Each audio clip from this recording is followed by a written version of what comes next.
Hello বন্ধুরা, welcome to my new ব্লগে। দেখতেই পাচ্ছ তোমরা, আমি চলে এসেছি বাউন্নাড়াতে সোমবার দিনকে মাছের বাজারে মাছ কিনতে। দেখতেই পাচ্ছ তোমরা গাইস, আমি এদিকে আমাকে দেখা যাচ্ছে আমার বউ ভিডিওটা করে দিচ্ছে আমাকে। আমি আমার বউ মিলে দুজন মিলে চলে এসেছি মাছ বাজারে মাছ কিনতে।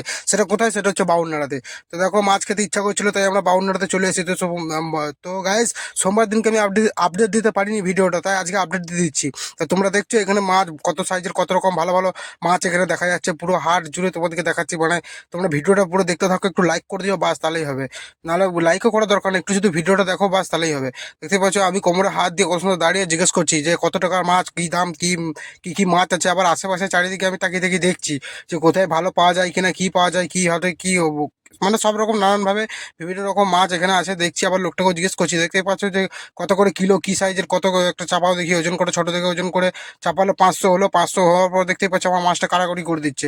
আমি ভালো করে বললাম পিস করে দাও। তারপর দেখতে পাচ্ছ গাছ, ওর একটা মোবাইলে কল চলে এসে, তাই ও ফোনে কথা বলছে। তোর কল মোবাইলে কথা বলা শেষ হয়ে গেছে। এখন ও আবার মাছটাকে আবার নিয়ে বসেছে, আবার কাটাকাটি পিস ছোটো করে করে দিচ্ছে। তো ঘরে গিয়ে আজকে ভালো রকম মানে মাছটাকে, যে রুই মাছ না কি মাছ আমি নিজেও জানি না। ঠিক আছে, তো যাই মাছই হোক, মানে বড় রুই বা কিছু একটা হবে, বা ছোট চারাপোনা। টাটা।